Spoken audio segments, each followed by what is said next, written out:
want to talk? So let's talk. Yeah. Talk.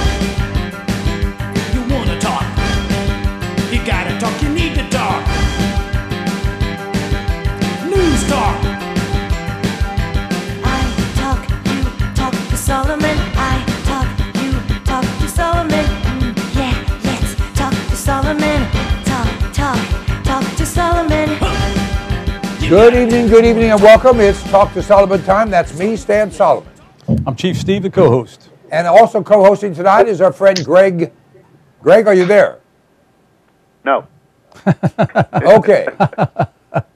All right. At any rate, Greg Howard. Greg Howard is a financial expert, and he's very highly followed on Twitter, and we'll talk about that when we have more time. But right now we have Major General Jerry Curry.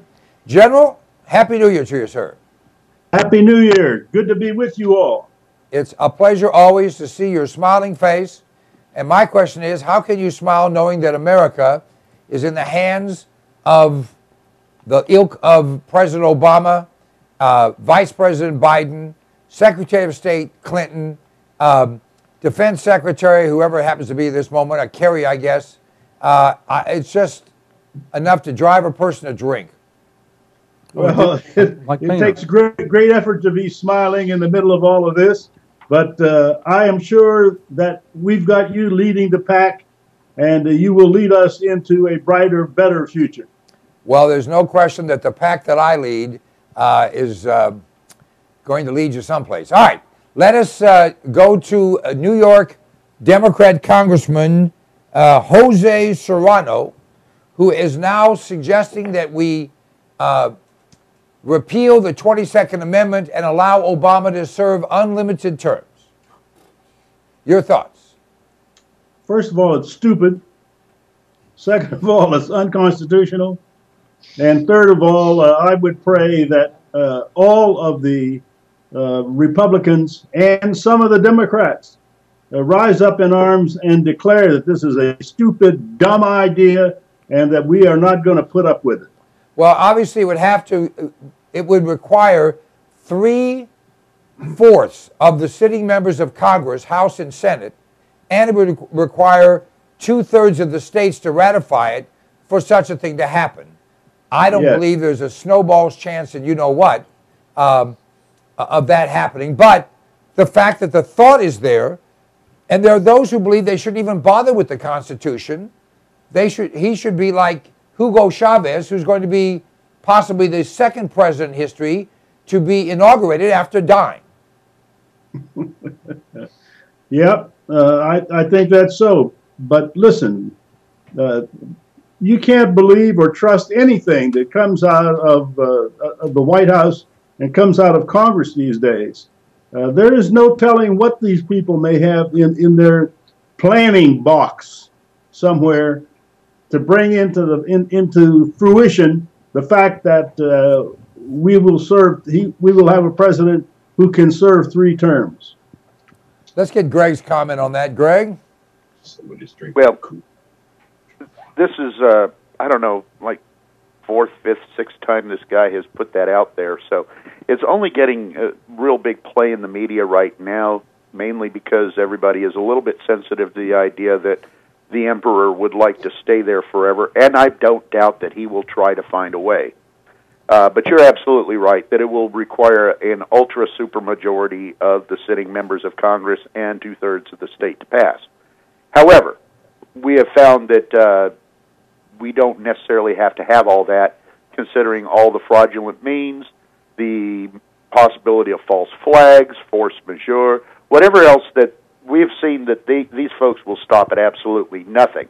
However, the fact that anybody would recommend such a thing just absolutely is nauseating, and I think we should all point our fingers at him and say he's un-American and make sure the best thing about this is that people are becoming aware of what kind of trash the New York delegation sends to the Capitol to represent their interests. And it points out the great gulf between the red and the blue states and how there is almost no common ground anymore at this point. All right, I want to go to an issue that is a burning issue in many ways, a fun issue to some, but the number of United States children living in single-parent homes has nearly doubled in the last 50 years. 1 in every 3 1 in every 3 children is living without a father. 1 in every, I think it's 9, is living without a mother. It's a huge percentage, and in the light of all this, we have a new television program by a well-known rapper whose name is, I don't know, Screw You or something. I don't know what it is, but the fact is, they're going to do a quote-unquote sitcom or something, or reality show called All My Baby's Mamas. This man has fathered 11 children with 10 different women, and they're all, I guess, either living together or living in a similar area, and they're going to talk about how they all vie for money and time and sex and the like, and many are outraged, and I'd just like to get your response, General. I heard the same thing that you have on this subject. The problem that we have is there's no leadership. I don't say no leadership. The problem, though, that we have is there's a paucity of leadership in our president and in our Congress. This is something that the Congress ought to be talking about. This is something the president should be talking about. He should be standing up in front of the American people and say, this is off limits. This is not something that we should be putting on television. We can't stop it because we have a country of free speech, but I want everybody to know that I, as President of the United States, am firmly and unalterably opposed to this kind of thing, and it does not represent the kind of living style that should be in an American family. Well said, Chief. Well, the general's talking about someone that has some type of morals, but it's obvious that Obama and his followers, they will lie, cheat, murder, and steal whatever it takes to get their way. They don't care about anything that's good or a value of this country. They actually hate this country. But the story with the numbers that you mentioned about these children that live in fatherless homes, that's not by accident. The left has designed this for a long time. And the Republicans in particular have not done a very good job of fighting this. And for example, is the liberals, and I want to say this, even though they have a terrible message, they are much better at putting out their message than our side is. And so that's why this is being accomplished. But here's what's happened. The left has promoted welfare, for an example, and give demonstrations and illustrations about how it's given a mother the ability to feed her children or whatever. In reality, it's caused them to get divorced. It's caused their family to break up. It's caused them to live in substandard housing. But the Republicans are too afraid of being called racist to say something like that. And that's what needs to be said today. And I think race is a big issue in all this. Greg? Well, several things. First of all, money is one of the largest reasons for divorce in those families that do actually get married. And of course, we're going through a lot of money problems right now in this country, and it is hitting a lot of families very, very hard. So there's a lot of fighting going on about money. So any cracks in any marriage, you're seeing a lot of families split up over that. In families or in situations where marriage was not stressed, or where we are looking now at second or third generation being raised without a father in the house, or where the father was discouraged to never be in the house because of welfare regulations and so forth, we are seeing what no one can dispute at this point. Boys who grow up without a father's tempering hand on their backside and later on their shoulder when they're teens grow up to be violent, unrestricted, and tend to act out and lash out and just simply take what they want. That's why we see rape gangs. That's why we see violent gangs just simply going and taking what they want.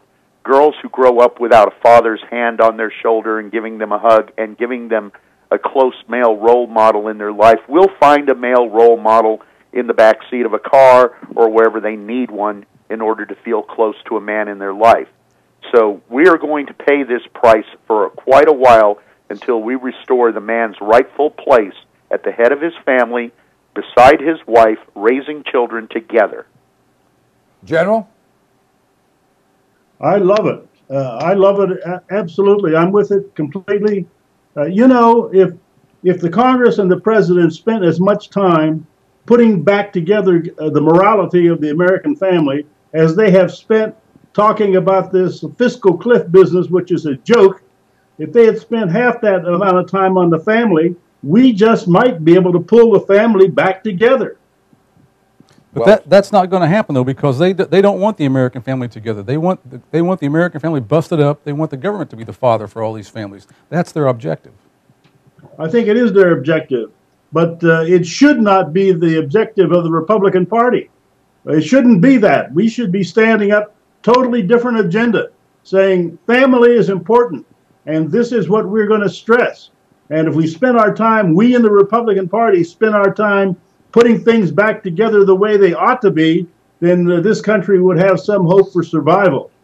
Now, one of the things that we've seen, and there's a lot of topics we can take on, but Al Gore, who I think on a scale of 1 to 10 is a suppository, sold his viewerless network, but it had access to some 60 million homes, to Al Jazeera, which is a tool of the Muslim extremists. And all the left is arguing that they have a right and freedom of speech and all those things.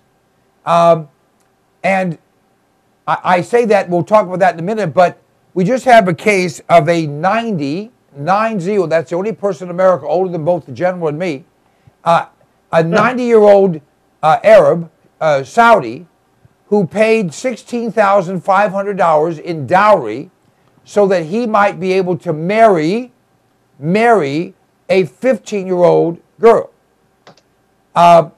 And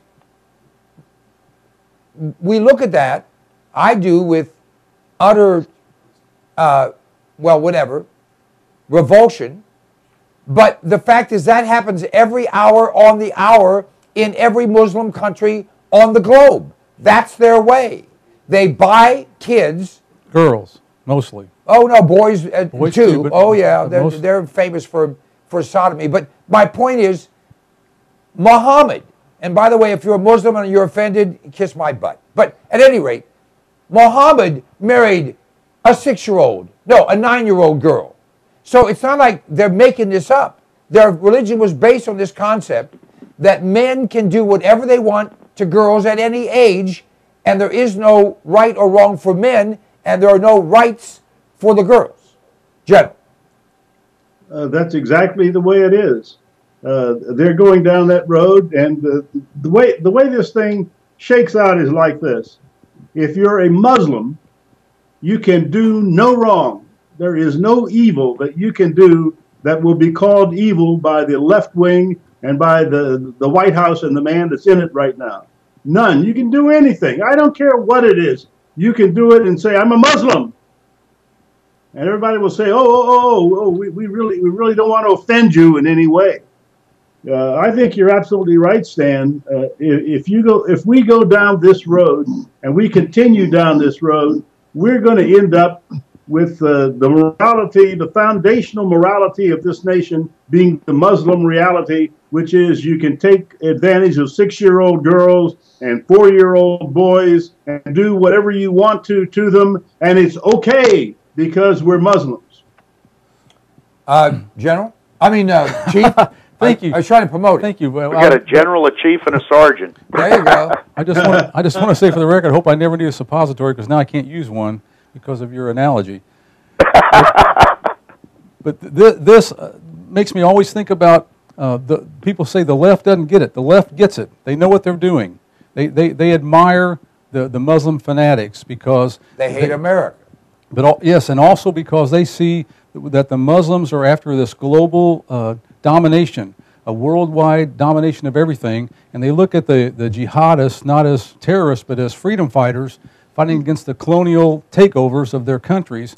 And so the left and the Muslims have the same ideology. But I believe it's time now for us to really examine whether or not this is really a religion or a political belief. Well, let's throw a thought in here, then we'll get to Greg.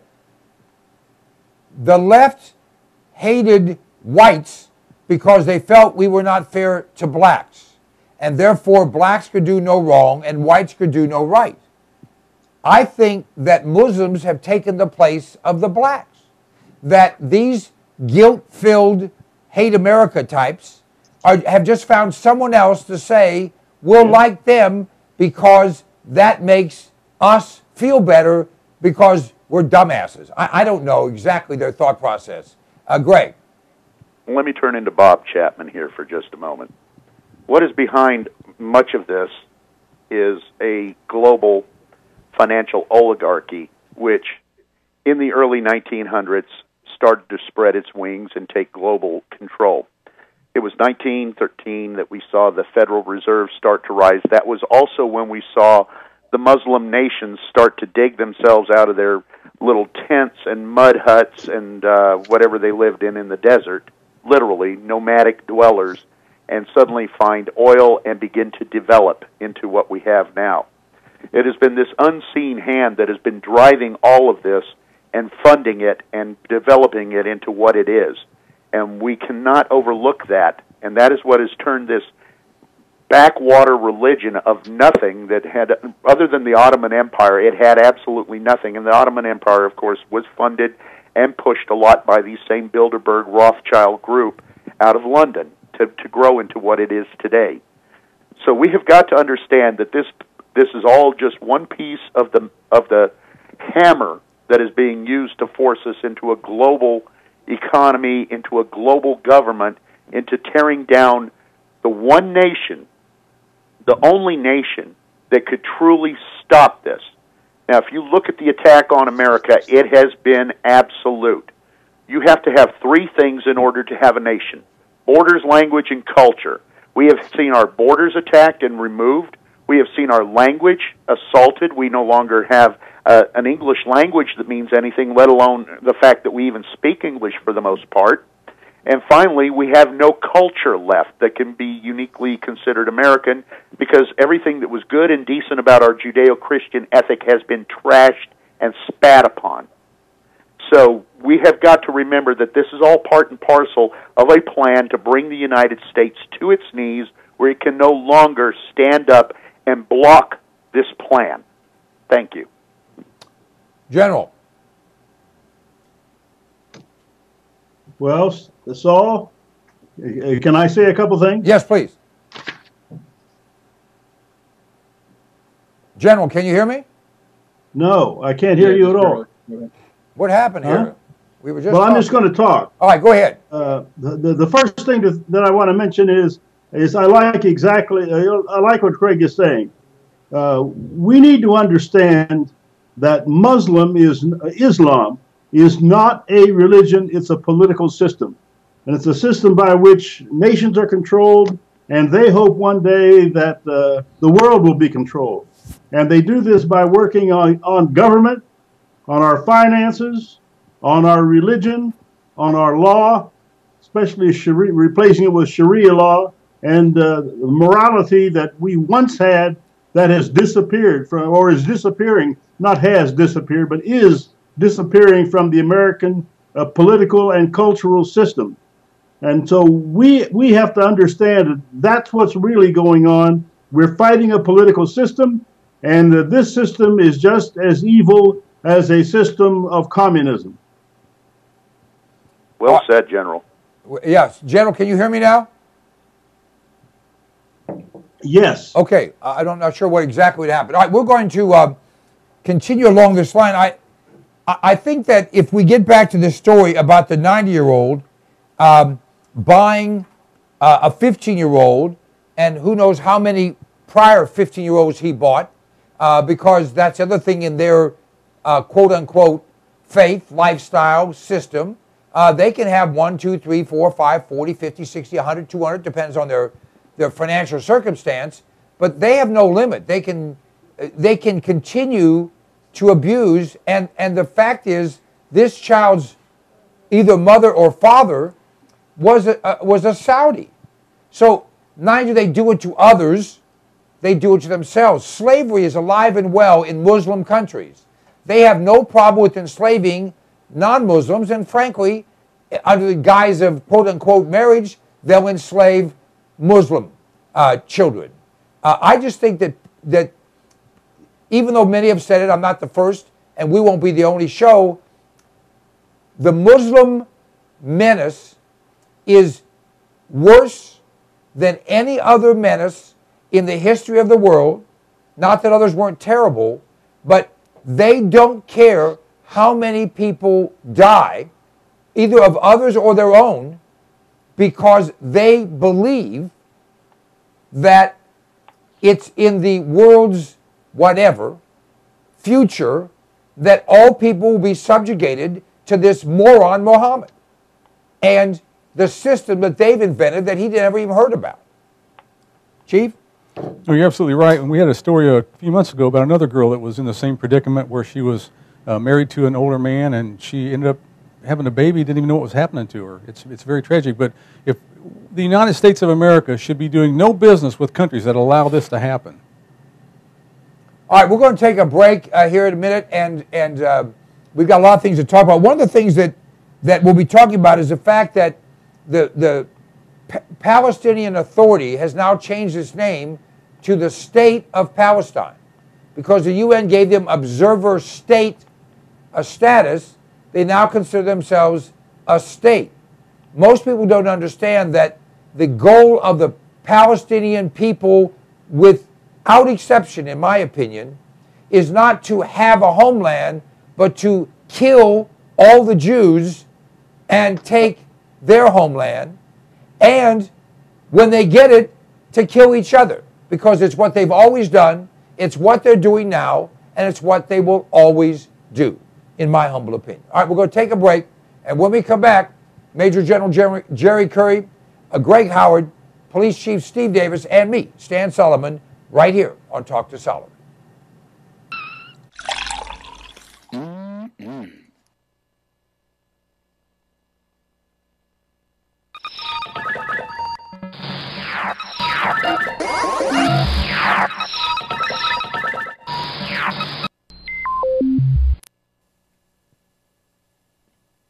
You have a computer, if you're alive today, which means you have a hard drive, which means it's going to break down. Mosey, the backup people, for thousands, for Stan, for thousands of people, for tens of thousands of people, is simply common sense. You go to cpnlive.com, click on the icon for Mosey, the backup people, and sign up. It's just a few dollars a month. Let me tell you something. We had a break-in. They stole our whole computer.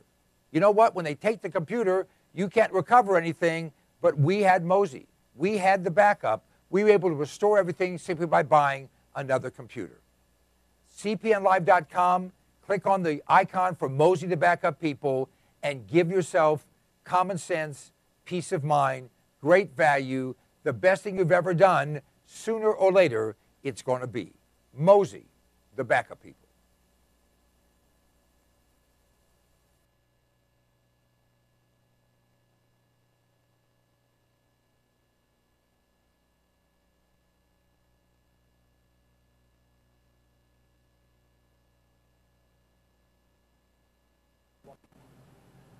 Hey, my name is Stan Solomon, and you know if I have something to say, I'll say it. And I'll only tell you the truth because I'm a Republican, not a Democrat. Democrats always lie. Republicans only lie half the time. I don't lie at all. This is the Fuel Mule. It's an extraordinary product that was developed by a friend of mine, an engineer, and it increases the fuel mileage on your vehicle. If you have a combustion engine, this will increase your mileage by 10 to 20%. It bolts around your fuel line. You can install it yourself or have your mechanic do it. It is an extraordinary item, and it flat works. I've been using it for more than 10 years. It's increased my mileage on every vehicle I put it on, and by the way, it will last forever. You can get rid of your vehicle, just take it off and put it on the next one. Go to cpnlive.com. You'll have more information there. You can order it right there. We absolutely guarantee you'll be satisfied. The Fuel Mule. It's a way to kick down your cost of fuel and kick up your mileage. Don't you love the name? I thought of it. The Fuel Mule. Do you like being healthy? I do. In fact, this product, which I've been taking for years now, is absolutely the answer. Now, you may not believe it, but I'm actually 21, plus tax, of course. This product has 146 different healthful nutrients in it, and it's liquid, so it's bioavailable. It tastes great, and it's sugar-free. 1 ounce of Sonic Life each day will help you to maintain and enhance your health. It's the kind of a gift, well, that you'll thank your mom for, your husband for, your wife for, your kids for. Whoever you give it to, they're going to say thank you, and you are going to enjoy the benefits of having all the vitamins, all the minerals, all the nutrients your body needs in one very reasonably priced product. Just go to cpnlive.com and everything's right there. You'll be able to read all the ingredients. The price is right there, a flat price delivered to your door anywhere in the United States of America. Sonic Life is a gift, a great gift. Give it to yourself. I do.